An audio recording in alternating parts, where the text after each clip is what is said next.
it's your boy Travis Kinley. We're in the fitness center. I'm not fit to do absolutely nothing, but we got Anthony in the house. What's your name, big dog? Eddie, man. Eddie in the house. We got Eddie in the house. We're just cutting up. It's Prime Ink. It's all about the ink, baby. Y'all need to come through.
Family. I was asked by someone, maybe E. Norris on Driver Lineup, Mighty Network. I don't really remember, but I was asked by someone, like, how do you handle the road, you know, missing your family and having so much distance from your family? I told them it's a great question. You know, I really hope, you know, if you're watching this, I really hope my answer wasn't off-putting or kind of insensitive or anything like that. But I thought maybe the video would clear that up, as well as just kind of present my perspective on that, okay?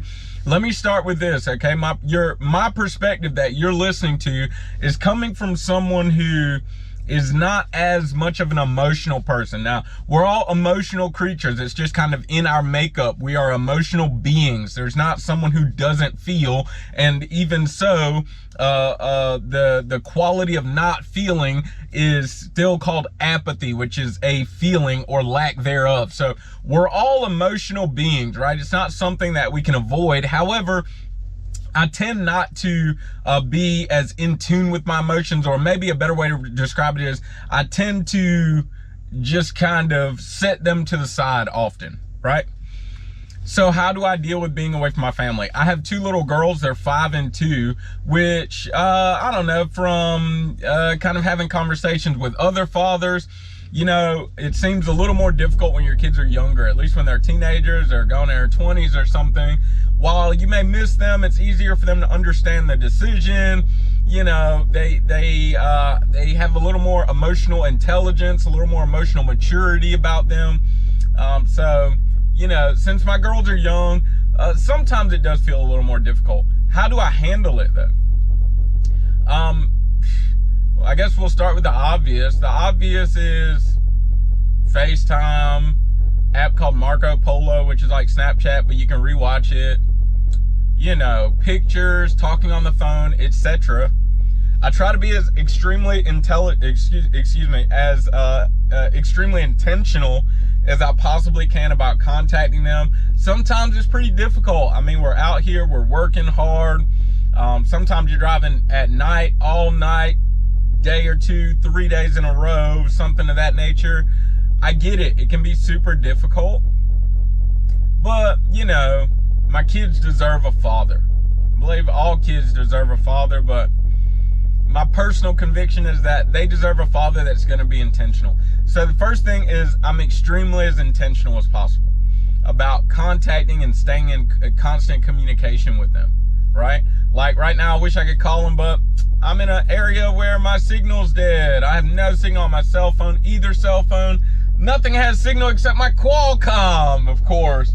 And I've got like 55 minutes before I can move my truck. So, but I'm as extremely as intentional as possible. I'm sure I'll call them probably. Sometimes I'll, you know, with my phone mounted, I'll FaceTime them and they can just watch me while I drive.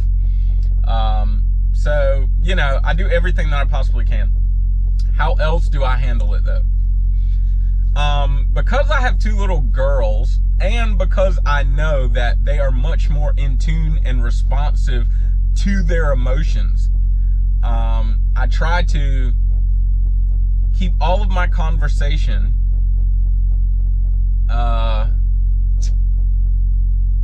as, you know, lacking as much emotion in my diction, my choice of words, as I possibly can.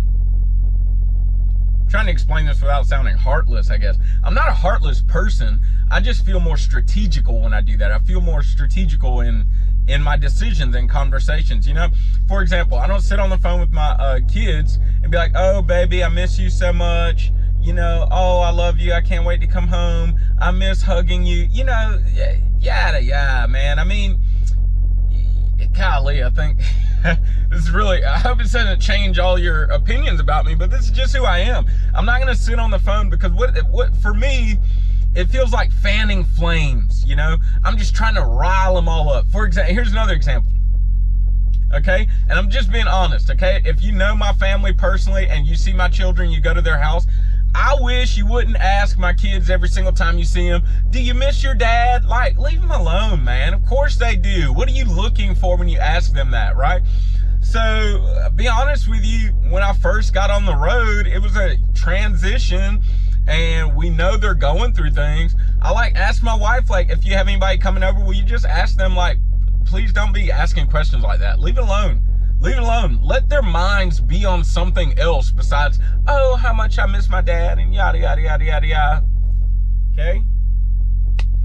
So, that's one other thing that I do. When I'm speaking to them, I don't get all emotional. Talk about their day. How's your day at school? My daughter loves to hear about, well, what have you been doing today? She wants to hear about what I've been doing. What truck stop? What does it look like? What did you eat today? We talk about just life as if the distance is not there.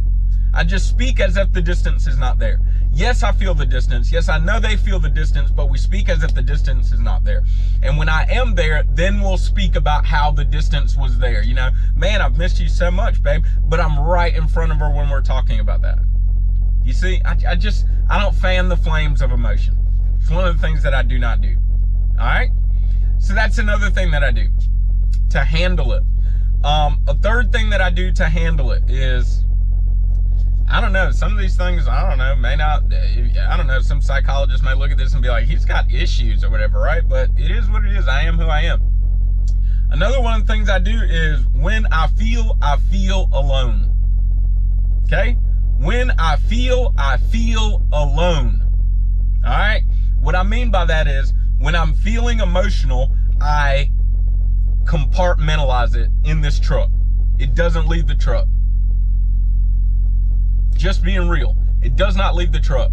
When I'm feeling all emotional, I don't start calling my family and telling them fanning the flames like I was saying before. I don't FaceTime when I'm feeling emotional so you can see it in my eyes. And when I'm crying, I don't call nobody. I don't call nobody. I don't call my friends. I don't call nobody. I cry in my truck alone.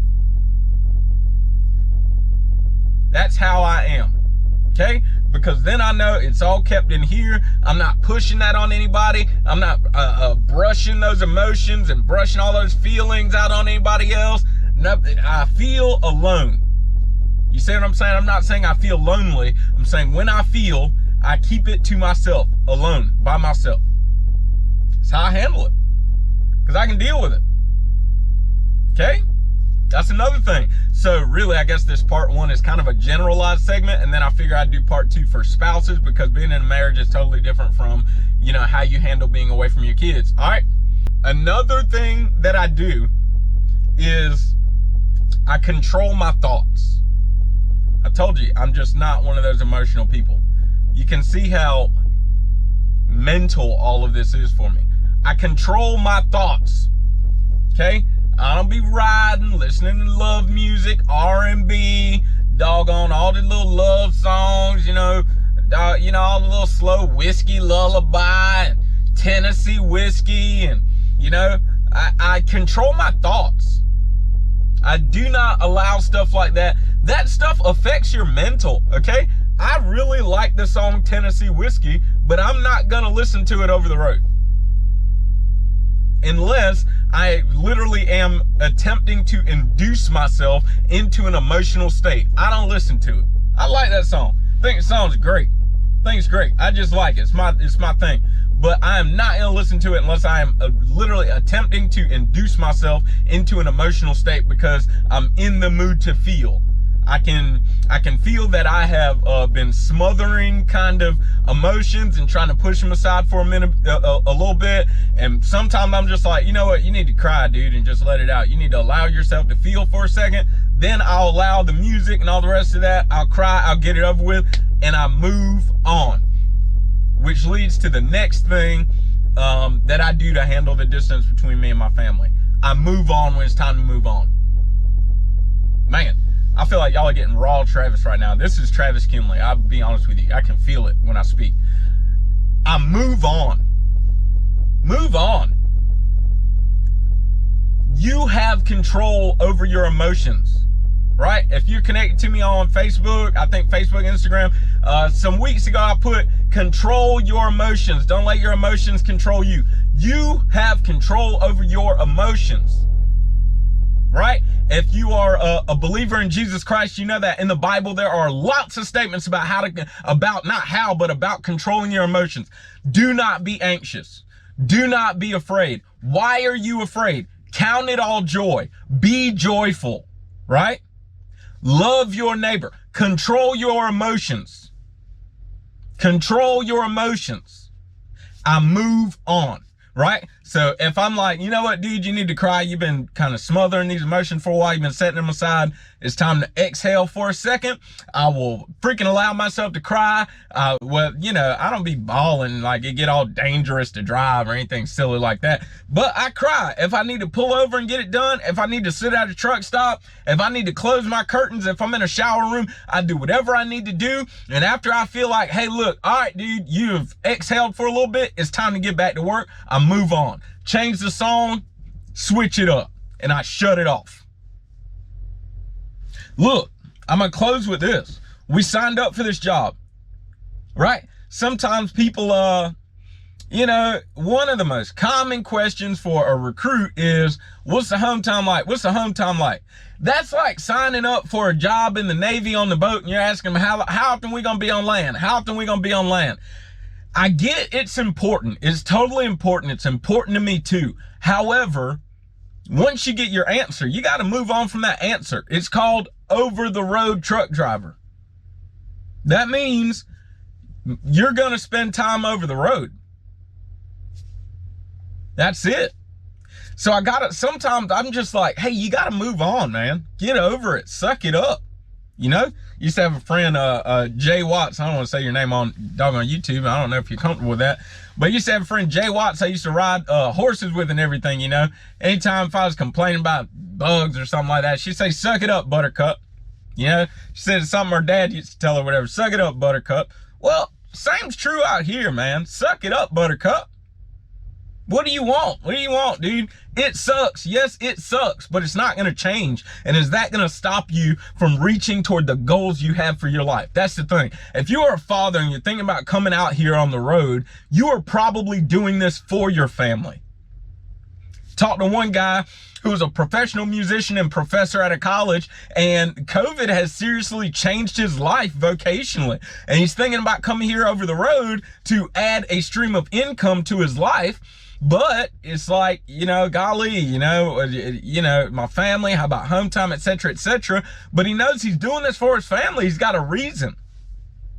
He's got a reason, right? When you're a father, you came out here as a sacrifice. You knew you were sacrificing, okay? Sacrifices don't feel good. They don't. You just deal with it, right? How do I deal with it?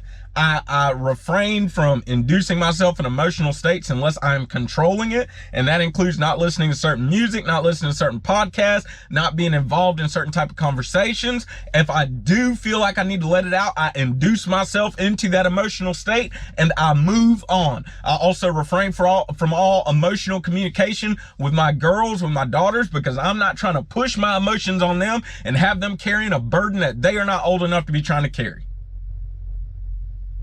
So I deal with it. And then I go home. I work my way home. I send pictures, FaceTime, Marco Polo, yada, yada, yada. And I go home. Whenever I can't take anymore, I go home. Right? It just is what it is, you know? Excuse me. I know I got a little strong a second ago, but That's just really how I am, to be honest with you. You know, I know a lot of my videos got a lot of jokes and everything, but this is Travis for real, right? Like, you see my profile picture, you know, I used to be a pastor, so, you know, this is how I deliver, you know, things that I feel strongly about. I just come off real strong sometimes. It's just my personality.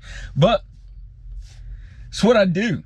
That's how I deal with it. I miss my kids right now. I miss my whole family right now. It's Valentine's Day. Who wouldn't want to be doing all the Valentine's cute stuff, you know, go out to dinner or something like that? Who doesn't want to be in the yard, you know? Who doesn't want to be there? But I came out here for a reason. I'm not going to let my feelings, I'm not going to let emotions alter the course that I desire for my life. I'm not going to let emotions change the trajectory that I desire for my life. I'm here for a reason. I came out here for a reason, came out here to accomplish a mission, and I will accomplish that mission. I will not allow my emotions to prevent me from accomplishing that mission. And that's how I deal with it. Is it healthy? I don't know. Does it work? Works for me. All right. So you do your best to stay in constant communication. My perspective is you do your best to stay in constant communication. And other than that, control your emotions. Control yourself. And work. Stay here in the truck, and instead of taking your mind and being at home. You know, you can be driving, you know, you'll be driving. I know I'm about to close, excuse me. You can be driving, you know, and you'll be thinking about being at home and hanging out on the back porch with the tiki torches lit and a glass of your favorite drink in your hand. And you got the doggone Alexas out there, the Alexa towers out there playing the music, you know, the bonfire with the friends in the back, horses in the pasture. You can be thinking about all of that while you're driving. You're not paying attention to your job. What are you thinking about? And now you're all in this emotional state, and you look at the time and you're like, oh, 2 hours has gone by. Where's the time gone? In your head. Or you can focus on your job and say, I'm not there right now. I'm not there right now. I'll be there when I get there, and I can't wait to get there. I love y'all. I can't wait to get there. But right now in this truck, I need to be here. I need to work. Get it done. That's how I deal with it. All right. Part 1, family and trucking. I'll be back.